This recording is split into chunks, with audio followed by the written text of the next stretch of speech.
Finally, it's time to do another horror video for Tubi. You might need a VPN to watch some of these, but if you do, please stick around till the end of the video and I'll show you how you can do that for free. I started this video off as a continuation to my 10 horror movie videos on Tubi that are actually good video, part 1, but I kept running into roadblocks and I've heard the feedback and appreciate it, so I've decided to break this down into 2 5-movie list videos and hope to continue doing so moving forward. Other than that though, I'm going to try to keep this video short, so let's get to the movies. These are 5 more horror movies on Tubi that are actually good. Part 2. Starting with The Midnight Meat Train. It is a 2008 R-rated dark crime thriller with quite a bit of gore in it that makes it an actual horror movie too. That is kind of a slasher as well. It's about a photographer that ends up on a subway train with a serial killer, and how he goes about trying to prove that he's a serial killer to the people around him and the police. As someone who likes a lot of older black and white train murder mystery movies, I found that I enjoyed this one in a similar way, but it doesn't all take place on a train. Instead, it goes back and forth between the subway scenes and everywhere else. The gore is a lot of CGI that I don't feel has aged well in some scenes, so you can tell that it's obviously fake, but there is a good mix of practical special effects in there as well. Also, this one will be leaving Tubi in Canada this month, but staying in the United States, which is one example of the type of roadblocks that I ran into while trying to make this video over the past few months. The next one is a full moon features movie, which means that it could be pretty good, or it could be pretty shit. Which could be a good thing or not, I'm not going to lie here, but I do love me some full moon goodness once in a while, so don't get me wrong. Let me know what your favorite full moon features movie is in the comments below, because I really, really want to know. To me, The Puppet Master is definitely Full Moon Features' best horror movie franchise that has stayed true to itself and not changed its formula too much over time, making it one of my favorite horror movie franchises of all time for that exact reason. There are a few installments that feel a little different than the others, but it usually goes back to its roots pretty quick, and it all started with the original Puppet Master 1 from 1989. I love a bit of stop motion with my horror movies, and this franchise has a lot of it, as well as a good use of practical special effects and that old-fashioned stalker cam with its direction. It's about killer marionette puppets that come to life with a serum that has a secret formula involving the bloodline of the creator's family. If you've never seen any of the Puppet Master movies, do yourself a favor and go watch the first 4 or 5 of them, because they're all on Tubi alongside most of Full Moon's entire catalog.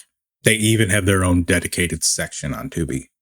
Though, if you have seen the Puppet Master movies, which one is your favorite? Mine is Decapitron from Puppet Master 4.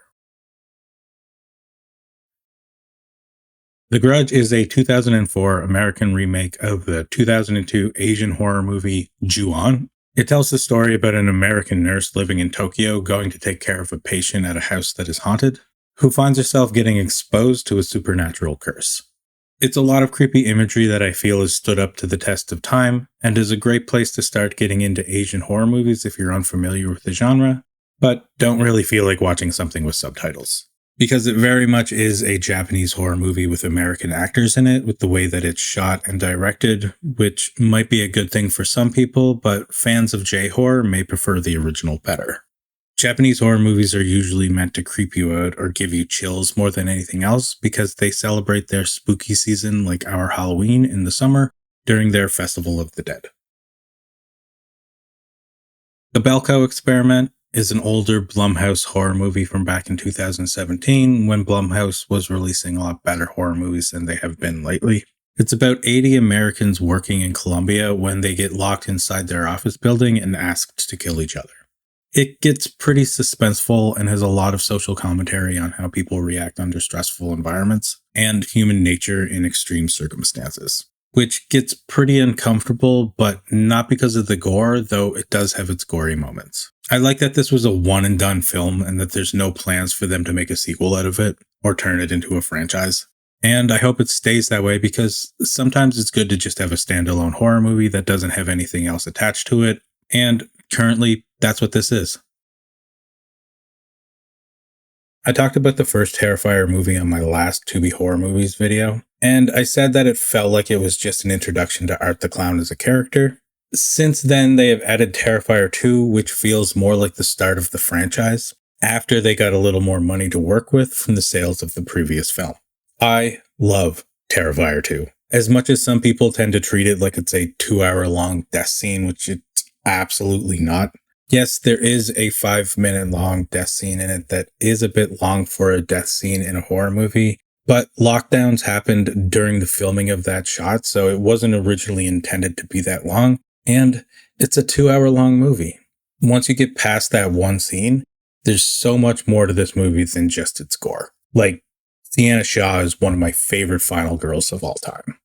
You can really tell that Damien Leone is a fan of slasher movies with his subtle blink and you'll miss it homages and the way that he does things differently to keep you on your toes. This movie is a work of art that is recognized by some people and not by others.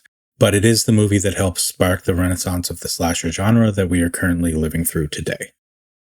But that's going to be it from me. Just as a friendly reminder that if you need to use a VPN to access any of these, that there's a free one built in Opera GX, which is all I've used, so I've tested it multiple times and it works fine with no time limit for their free servers. Also, I will be leaving direct links in the description below to where you can watch these yourself, and if you're into B-movies, cult classics, hidden gems, and horror, or just in the mood for something different than what the mainstream media has to offer you, like and subscribe, and I will see you again in the next video. Thanks for watching.